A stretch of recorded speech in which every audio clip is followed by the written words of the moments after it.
it's Miss Heather, piano and voice teacher at Conservatory of the Ozarks. I'm working on a study guide video for my comps and orals for my master's degree. This is another video for my Handbell study guide. Probably not very exciting to anybody but me, so if you're looking for something entertaining, you probably don't want to watch this video. Question number 1 on the study guide is growth of handbells in the United States, including names, dates, organizations, etc. The answer is taken from my notes. The Campanologian Band from Oldham near Liverpool in Lancashire, not sure how you say it, in England. North England is where the band was from. All the members were in their 20s or late teens. They began ringing together in the 1830s. Back then it was common for workers to play bells or brass together in their spare time for fun. They became called the Lancashire Ringers. There were 8 of them altogether, and they only had 7 on stage at a time. No professional handbell groups existed at that time. Everybody who played bells was an amateur. Nobody got paid. The Lancashire bell ringers started touring almost right away. Ugh, the tripod is giving me troubles today. And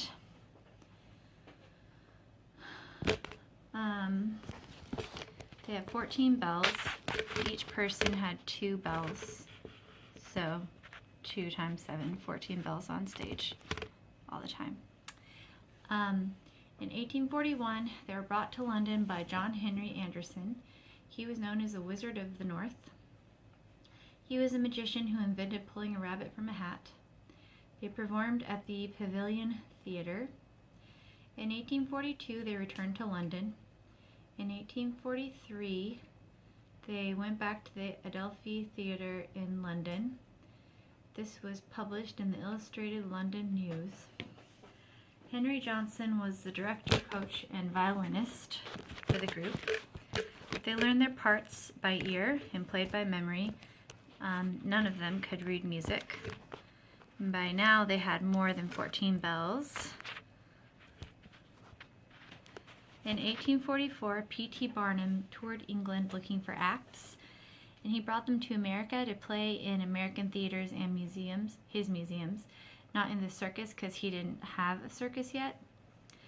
On September 12th, 1844, that was the first time handbells rang in America at Niblo's Garden Theater in Uptown Manhattan.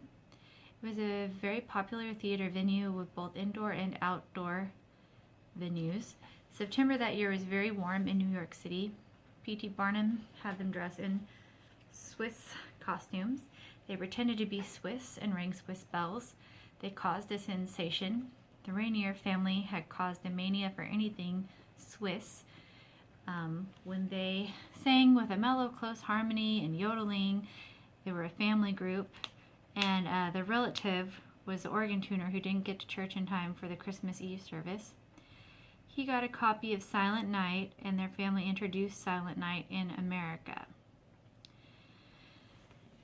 The Broadway Tabernacle, which was built for Finney, the famous evangelist, held 3,000 to 4,000 people. It was sold out for a whole week. Next, they went to Manhattan, one of the few places still standing where they played, still standing now. They played at the White House for President Tyler. Dolly Madison and Edgar Allan Poe heard them. Poe wrote an article about them. He thought they were automatons because they were so fast. It was a satirical article. Lydia Marie Childs loved the Lancashire Ringers. She got to know them. They had 42 bells at the time. She was an abolitionist from Boston. She lived in New York City when they were there, and she is one who wrote Over the River and Through the Woods. The group made a ton of money. They traveled the whole country, all down the East Coast, Cuba, the Mississippi River, and Canada. In 1847, they went back to England after 3 years. They did a tour of the European continent. In 1848, they got stuck in Spain during the Revolution. The Spanish government seized their bells. Eventually, they did a world tour. Then they returned to the U.S. and dropped out of history. In 1850, P.T. Barnum brought a different group of 5 bell ringers to the United States. Arthur Nichols was born in 1840 in Boston. In 1844, the Swiss bell ringers, or the Campanologian band, rang for the first time, which was when Arthur was 4. Arthur grew up near the Old North Church in Boston, otherwise known as Christ Church, which that's the famous church from Henry Wadsworth Longfellow's poem about Paul Revere's Ride, where the lights were shown from the tower. The bells in that church were on the ground. The bells in most of the churches there were on the ground in the churchyard at that time. Sextons, which they shouldn't have been on the ground, they should have been in the bell towers. Sextons would play hymn tunes on bells. Arthur eventually got paid $50 per year to ring bells. In 1862, Arthur went to Harvard and earned a degree in medicine. In 1863, Arthur went to Paris and England to study. Arthur heard change ringing in London. Most church bell mechanisms have fallen apart. Revere had made many church bells for New England churches. In 1893, Arthur put money behind rehanging church bells in churches and got people to play them. And that was when there was the Old Colony Guild of Bell Ringers. William Shipp was an English expatriate in the United States. He had 4 sons with 5 octave set of bells, and they toured. Margaret Shercliffe and Arthur Nichols shared a house on Beacon Hill. Margaret Shercliffe went to England and loved hearing handbells. Margaret was very competitive. She did archery and tennis. She played tennis at Churchill's summer home. August St. Gaudens was a famous American sculptor, and he was Margaret's uncle. Margaret was a model for his medal that he crafted for the guild's emblem. Margaret married Arthur Shercliffe. Arthur was a famous, wealthy landscape architect. Margaret was a progressive. In February of 1919, there was a textile strike. The strikers demanded a 48-hour work week instead of 54. Margaret went to the strike and was attacked by the police. In Ipswich, Massachusetts, Margaret and her husband were both carpenters. They built most of the inside of her home. It was remote, without water or electricity. They made a well and a windmill. In 1902, Margaret's father took her to England to learn about change ringing. Whitechapel gave Margaret 1 octave of bells, and she put them in storage for quite a while. In 1924, on Christmas Eve, Margaret, her husband, and children and friends decided to ring carols instead of singing carols. This led to the formation of the Beacon Hill Ringers, America's first amateur ringers. In 1937, Margaret founded the New England Guild of Handbell Ringers, 1997 Naghier Conference. In 1954, the American Guild of English Handbell Ringers was started by Margaret. They had the first conference at Crane Mansion. They had 300 people. They had been afraid they wouldn't have even 26 show up, but they had the 300 people show up. They had their first 3 conferences there at Castle Hill. Margaret's hand holds the bell in the HMA publication, now called Handbell Musicians of America. They have 12 areas which have regional events. Their publication is called Overtones. Number 2, major handbell manufacturers. Whitechapel, Schulmerich, Malmark, Pettit and Friston, and John Taylor. Whitechapel are from London and are the heaviest. Schulmerich are from England, and the base bells are slightly larger, or they're English handbells. And the bass bells are slightly larger. Malmark are English handbells. They're from Pennsylvania. And I think the Schulmerich ones are from Pennsylvania too. I don't remember, I'll have to look that up. Pettit and Friston are Dutch, not English handbells, more like tower bells with M3. Carden bells from Tower by Marine Memorial is Pettit and Friston, given to the United States by the Netherlands for liberating them during World War II. John Taylor are tower bells. They're English. They're similar to Whitechapel, and they don't make handbells anymore. Number 3, ways handbells can be used in a worship service. Random ringing, handbell clusters, handbell peals, change ringing, tolls, bell trees, preludes. They can be used during the prelude, during the entrance rite, during the liturgy of the word, during the liturgy of the Eucharist, during the concluding rite, during the postlude. During the prelude, you could have an original handbell composition or a handbell arrangement of the opening hymn. You could have a handbell accompaniment to a choir anthem, vocal or instrumental ensembles.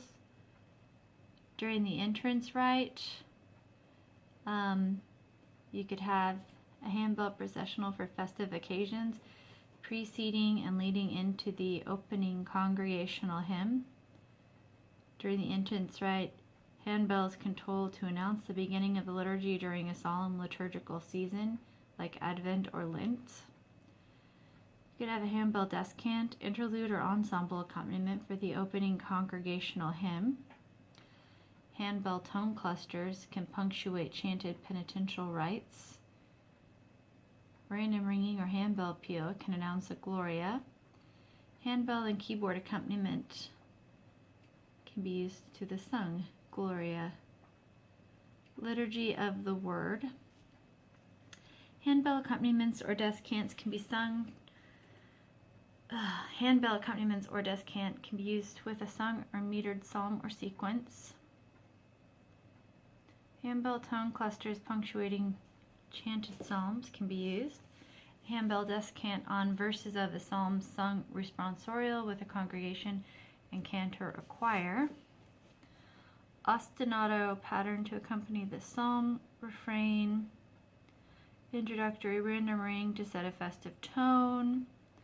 Accompaniment to the verse sung by the cantor or choir. A descant or accompaniment to the Alleluia antiphon. A random ring to accompany the Alleluia. Handbell tone cluster punctuating the chanted petitions with sung congregational response. Liturgy of the Eucharist. Handbell, ensemble compositions, descant, accompaniments, or interludes to a hymn by the congregation or anthem by the choir. Handbell tone cluster accompaniment to sung dialogue. Handbell and keyboard accompaniment, tone clusters, random ring or ostinato patterns. Descants, ensemble accompaniments to or interludes to the congregational hymn or choir anthem, or a handbell ensemble composition. Handbell accompaniment or descant to a hymn or a short quiet piece by the handbell ensemble. Concluding rite, handbell descant, ensemble accompaniment or interlude, random ring or ostinato pattern to the hymn. Postlude, handbell ensemble composition, handbells and instruments. So my church is not liturgical. So at my church, I could see using handbells. We have a really small entryway, so we can really have people standing there. But if we had handbells, we could have people stand on either side of the back wall and play some hymns as people were entering before the service. For example, at Christmas time, they could just play some familiar Christmas carols arranged for handbells. During the offertory, I could see having the handbell choir up front in front of the congregation, and they could play a hymn appropriate for the service that was arranged for handbells. We have a choir, an adult choir at the church. I could see having for special music, that's what we call it in Baptist churches. We could have the choir sing and have the handbell accompany the choir. Or play a descant during the congregational singing, also positioned in the front of the church. Or I could see having the handbells walk down the aisle while playing a tune, or doing a toll, or doing a random ringing that resolves to a chord, like at the beginning of the service, to help start the song, like do a random ring walking down the aisle and then resolve to the tonic chord of the key of the opening hymn, and then have the congregation sing the hymn. Or to play a pedal point, underneath while the congregation is singing without instruments, just a cappella, except for the bells playing a pedal point, like at Christmas time, maybe with O Come, O Come Emmanuel, or some like sort of chanty kind of song. So really the possibilities are endless. Lots of really interesting techniques that could be used. Number 4, techniques. Identify symbols, demonstrate techniques, and describe techniques. BD stands for brush damp. It indicates that a ringing handbell is brushed downward against the chest, resulting in a sudden reduction of volume. This technique may be used when a soft ring follows a loud ring with the same handbells. The effect simulates a forte piano. CD, controlled diminuendo. After ringing a handbell, particularly a large handbell, slide gloved hand up the outside of the handbell toward the rim of the casting. Varying degrees of pressure will control the diminuendo. 2 concentric circles with a plus sign over them means damp sign. A J with an arrow on top means echo. Handbells are rung on beat 1 and then lightly but precisely touched to the padded table on the counts indicated. A circle with an arrow at the top indicates gyro. Ring the handbell, then slowly rotate the wrist to produce a slight variation in sound. I think you pronounce it gyro. G-Y-R-O. Handbell tree. 3 or more handbells with interlocking handles. HB, handbells. HC, hand chimes. HD, hand damp. An HD with large handbells when more than 1 or 2 fingers on the casting is insufficient to produce the desired staccato effect. The hand may be placed on the outside of the handbell casting as the handbell is rung. This technique is also useful when a staccato note quickly follows a rung note or vice versa. So you put the whole hand when you ring. Square-shaped note heads or diamond-shaped are used for hand chime parts to distinguish them from handbell parts when both are notated on the same staff. A triangle with a curve over the top is a hand martellato, which is a conventional martellato with the hand on the outside of the handbell casting instead of on the handle, is indicated. LV stands for let vibrate or laisser vibrer. Sound allows the handbells to resonate regardless of note values or rest until dampening is indicated. Mallets are available in different densities and shapes. Mallets are available in different weights and sizes. The mallet should produce approximately the same timbre as the clapper head does on the soft setting. It is extremely important that a mallet of the proper weight, size, and hardness be used to strike the handbell on the outside of the casting near the lip. Improper use of mallets may damage the handbell casting. A plus sign indicates mallet on a suspended handbell. It indicates that a handbell is held by the handle and then struck with the mallet. A plus sign with a dot underneath it indicates mallet with handbell on table. It indicates that the handbell is resting on a padded table and that on the outside of the casting near the lip of the handbell it is struck with a mallet of the appropriate size, weight, and hardness. A plus sign with a dot under it and an arrow pointing up on the right side is a mallet lift, executed by lifting the handbell immediately after striking it while on the table. Mallet roll is similar in technique to a drum roll. Using a mallet in each hand, the handbell is sounded by rapidly and repeatedly striking it with mallets. The mallets should alternate in striking the handbell. A plus sign with a whole note over the top of it and then 3 slashes horizontally placed over the top of the whole note indicates mallet roll on a suspended handbell. And then if you add a dot underneath that sign, you get mallet roll with the handbell on the table. So I guess the dot represents the table. A triangle, black upside down triangle, indicates martellato. It indicates that the handbell is rung by holding it by the handle and gently striking the full body of the handbell horizontally on a padded table. So you ring it and then strike it.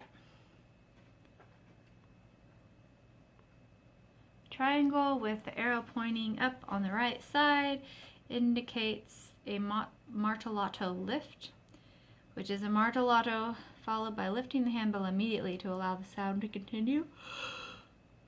So you ring it, strike it, and lift it. OPT means optional notes. Excuse me. Brackets are used as enclosures for optional notes. PL means pluck. It indicates the plucking technique. Handbells are placed on a padded table and sounded by moving the clapper manually. PL with a dot to the right and then an up facing arrow to the right of that indicates pluck lift. Pluck handbells in the normal fashion and then immediately lift them from the padded table so it continues the sound, so and then lift. R means ring, indicates normal manner of ringing and dampening according to note values. Use R to indicate a return to the normal ringing and damping technique after a passage when another style or technique such as plucking has been used. It is understood that handbells are to be rung in normal fashion at the beginning of a piece without the use of the symbol R. RT, ring touch, indicates that a handbell is rung close to the shoulder with an immediate touch of the handbell to the shoulder to stop sound. 3 notes stacked on top of each other with a squiggly line to the left is a rolled chord. You ring the notes of the chord in rapid succession from low to high rather than sounding the notes simultaneously. Notes with a damp sign in the middle of them, notes above and notes below with the damp sign in the middle of them, is a selective damp for chord tones. Damps right on one note at a time is a selective damp for a single note. SK, or a squiggly horizontal line, means shake. Indicates the rapid shaking of the handbell with a clapper striking both sides of the handbell. Duration is shown by note value. SW, or up-down arrows, indicate swing. Full arm swing after ringing the handbell, ring and then swing. If arrows are used to indicate swings, they should be synchronized with the beats on which the swings occur. Numbers may be used to specify the beats on which the swings are made. Lines, straight lines, are used to show voice leading. TD means thumb damp. TD indicates that the handbells are placed on a padded table and sounded by moving the clapper manually. TLD is table land damp. Damp the handbell by pressing it mouth down onto a padded table on a given beat. This technique may not be possible on handbells with clappers projecting beyond the lip of the handbell. TPL, tap pluck. TPL indicates that the handbells are placed on a padded table and sounded by tapping the clapper downward with the thumb. TR means trill, indicates alternating the ringing of two handbells of adjacent pitches. Both pitches should be notated. The simultaneous shaking of two handbells of adjacent pitches is often used to simulate a trill. VIB stands for vibrato. After ringing the handbell, gently move the handbell from side to side using the wrist but not the arm to produce a wavering sound. Voicer's mark. Permanently scribed line inside the handbell casting applied by the voicing technician to identify the point of optimum tonal response at which the clapper is aligned to the striking plane. Archaic terminology includes BUC, bells used chart, now referred to as HUC, handbells used chart. An up-down arrow indicates echo. LVUHC indicates let vibrate until harmony changes. Toll indicates swing. TS indicates tower swing or swing. Number 5, discuss conventions of composing and notating handbell music and designating octaves of handbells. From Composing or Arranging for Bells by Dr. John A. Benke. To make handbell music publishable or marketable, write for 3 to 5 octaves or 2 to 3 octaves. Use melodies earned in the public domain, or have clear copyright rules you can follow, or if it's your melody, get a clear copyright for your melody. Use good tunes with few available published arrangements. Write for difficulty easy to medium, levels 1, 2, and 3. Pick a composer with good name recognition. Be creative within bounds. 2 approaches to handbell composition from our notes are: number 1, keep everyone busy, or number 2, write what you want.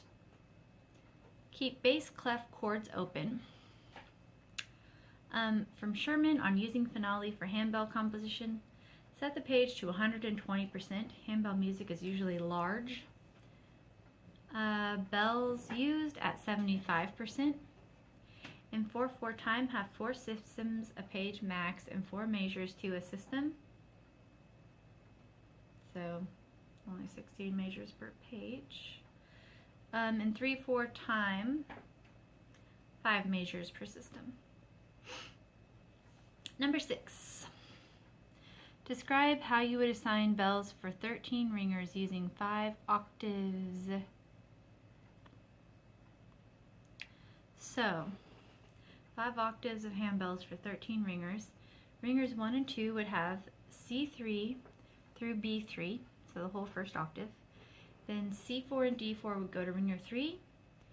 E4 and F4 would go to ringer 4. G4 and A4 would go to ringer 5. B4 and C5 would go to ringer 6.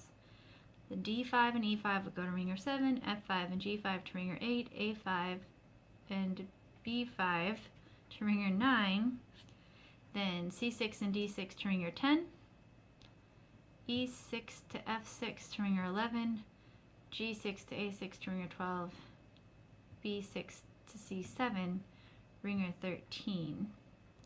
And then D7 through C8, that last octave would just be with Shelley ringing for ringer 7 through 13.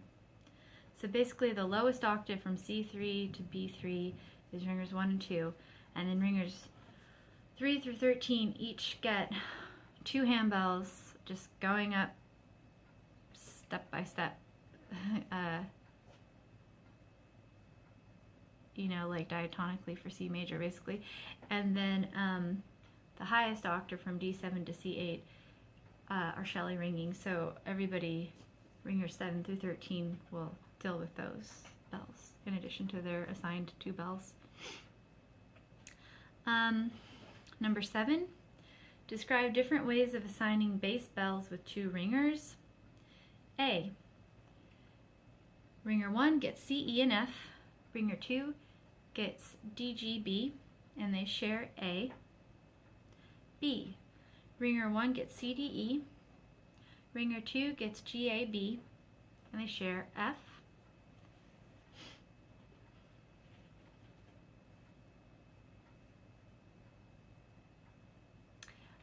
C, ringer 1 gets C, F, A.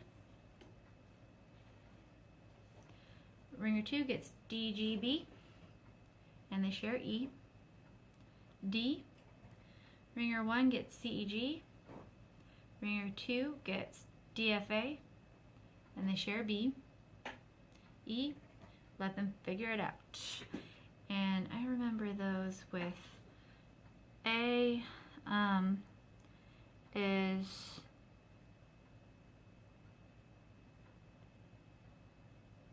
I don't have a good way to remember that one really.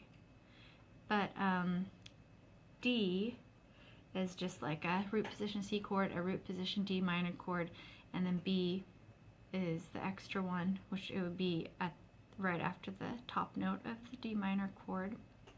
So that's pretty easy to remember. And then B is pretty easy because it's just C, D, E, skip F, and then G, A, B, and F is the one that they share. So that one is one in the middle.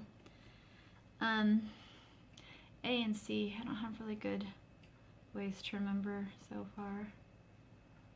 B and D are pretty easy. Alright, and that's all of the questions on the handbell study guide. So hopefully I can get them all memorized. Thanks for watching. Thumbs up for handbells.